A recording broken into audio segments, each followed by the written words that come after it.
What's going on, Park Hoppin? Welcome back to the channel. Today we're going to talk about Walt Disney World's annual pass. This is for the Orlando area. Now, they're trying to change things up over in the California side, and things are a little different here on the Orlando side, but they kind of canceled annual passes, for people to purchase while they figure out all this stuff going on during the, lockdowns and everything. So they just released their pricing for their annual passes. And I just got to say, wow. Wow, wow, wow. Almost doubled than what they were when they were selling them.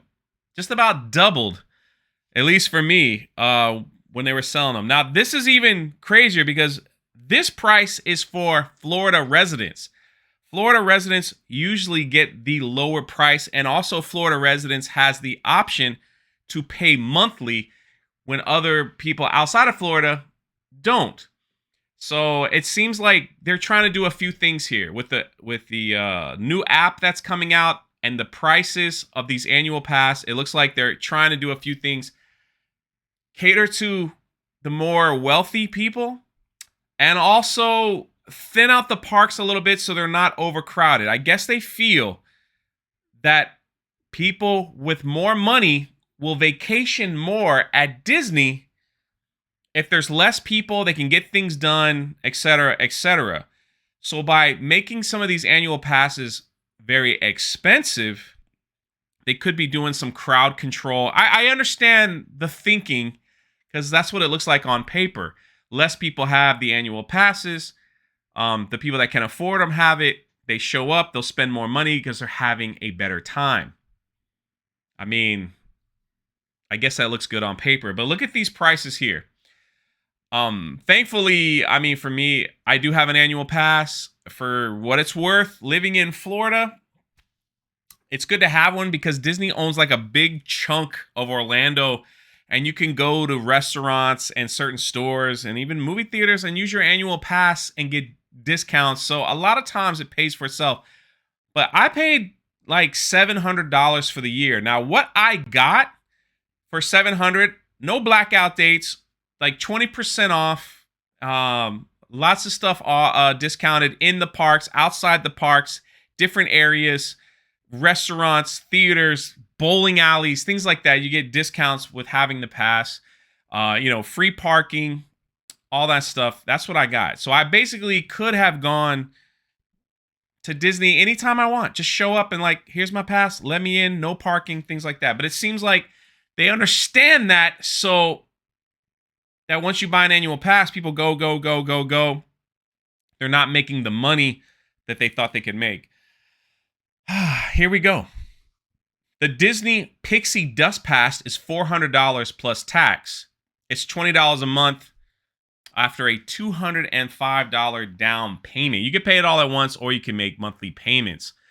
Visit one or more Walt Disney Park on most weekdays, with an advanced park reservation, subject to blackout dates, including peak and holiday periods. Peak time is a lot. You got summer, you got like Thanksgiving and Christmas and spring break. So if this is just for like non-peak days and no holidays, I get it. Now, for some people, this is the perfect pass because they don't like going during the holidays. They don't like going during the peak season because it's overly crowded. So if you just were like, I like going, but I don't want to go when there's a lot of people, this is probably the pass for you, $400. Only three, and you have to make a park reservation. See, before you could just show up. Now you've got to make sure you're able to go. The Disney Pirate Pass is $700. You get to, basically the only thing different is for park reservation. It does have blackout dates, including peak. So yeah, so $300 more, you basically get to go an extra park reservation. Instead of 3, you get 4. And probably have a little more days opening, during the week than the Pixie Dust one. It's kind of, I'd love to see, like, clicking on it and see, like, what it actually looks like. The Sorcerer Pass is $900 plus tax, $899 plus tax. Everything is a $205 down payment. That's normal. They had that before, and you pay monthly. Same thing. It's just basically you get 5 reservations at a time, so you could reserve 5 days at a time instead of 3. Right now, with the annual pass that I have like the highest one, and I can only reserve 3. And mine doesn't expire for a little while, so I could still ride that one. But I mean, 3 works just fine. Like honestly, I usually go Wednesdays and Thursdays. So once you go, you have another reservation, unless you're trying to reserve like special days. So this one is available. Let's see. It does have blackout dates during holiday periods. So peak time, you're good to go. Holidays, we're talking Christmas, things like that, you won't be able to go. But this is also available to Florida residents and the DVC Club members. So if you're outside of Florida, but you're a Disney Vacation Club member, you can get this pass, which is, DVC is not cheap either. And it's kind of like, wow. The Disney Incredi Pass, which is kind of like, I think that's what Legoland calls their pass. This is $1,300. Now remember, I paid $7 for mine. Now in that $7, unlimited times, free Disney photo pass, free parking, stuff like that. That's $100 a month after a $205 down payment. This one basically is no blackout dates. Go whenever you want and hold up to 5 reservations at a time. Now, here's the crazy thing. They call this perks. Here's the perks. Your standard theme park parking is included, and you save 20% on dining, merchandise, and more. And you get access to bonus reservation. Basically, if you have an annual pass, which I think they're... you get like pushed up in the system to make reservation. For example, now I think this is how this is going to work. Let's say you have the annual pass and you want to go to dinner at one of the restaurants in the Magic Kingdom. So do 50 other people, but they can only take 40. So people that are trying to reserve that restaurant, if you have an annual pass, I believe they bump you up in line a little bit.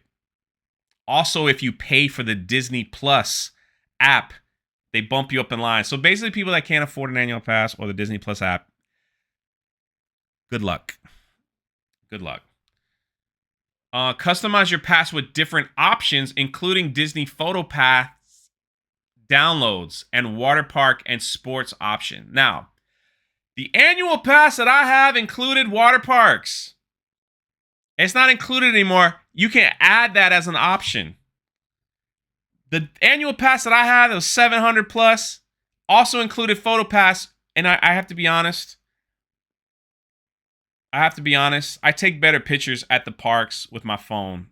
It is what it is. Like every time I've taken photos from the photo downloads, it's just, they always catch me like, I don't understand it. That's what they do. Now, that also goes for like when you're on the ride, like you're on Splash Mountain and everyone's like, and you want that, so I get it. So you could digital download it on your phone. So that's going to be extra. And so basically they're taking away what you already got for free. This is where they're going. They are taking away so many things that they offered for free. The other thing is like the magic bus from the airport that took you to your resort. That ain't there no more. It's like, find your own way. This is kind of crazy. They're really, I mean, they're just pushing out people that can't afford this. You get what I'm saying? They're literally pushing out people. And I just don't understand the thinking behind it. It's either, I have been saying this for over 2 years, that they want to cater to a certain crowd because they feel if you have enough money and you have a better experience inside the park, you will spend more money in the park. So they're taking away all these things in hoping that, I guess they only sell so many of them so that they can sell other things. I don't know how this is going to work out.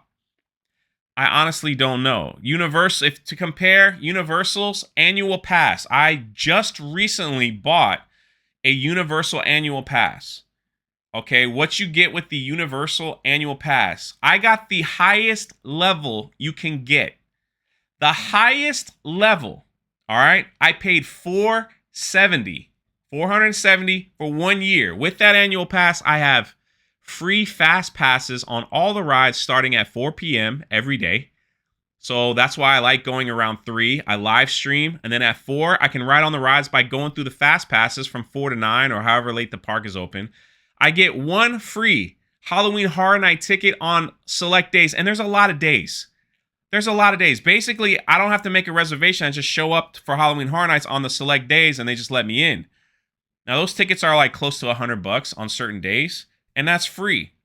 I also get free valet parking or premier parking. The valet parking is fantastic at Universal. You are literally right up front, and you go through a private security. It's nothing compared to the other security and parking in the back. It's a long trek that we had to do while during the lockdowns and stuff like that. They opened up valet.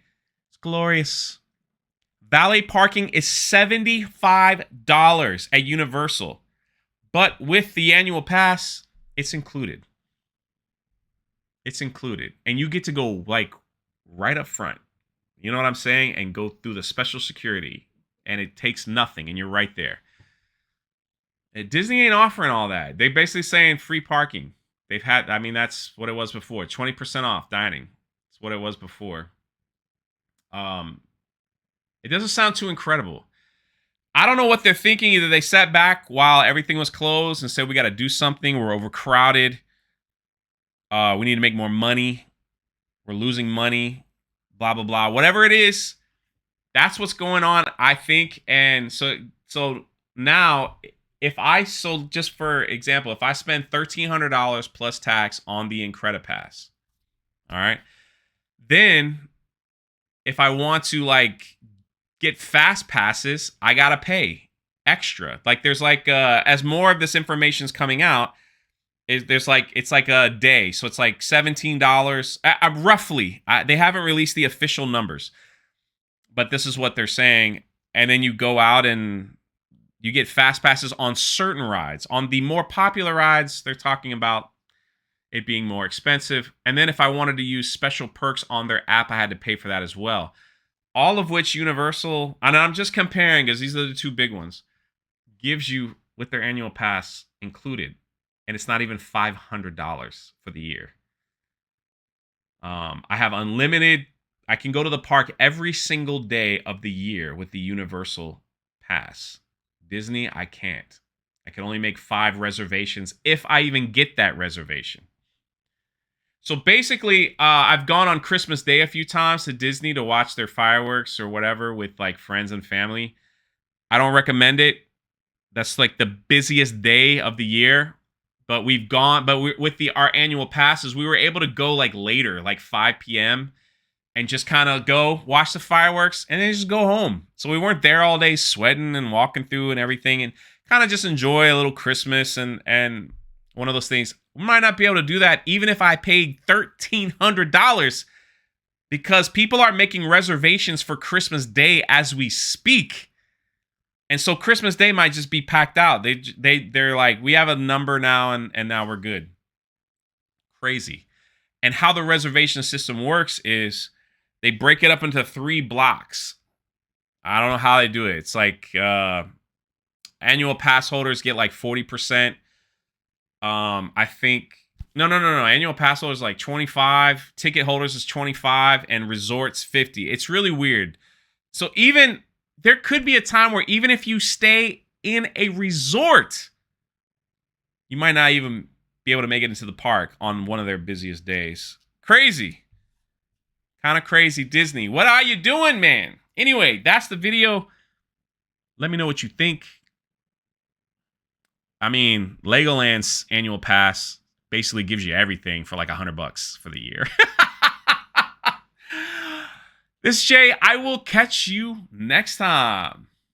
Whew. Oh, I got to remember to play the outro. Here it comes.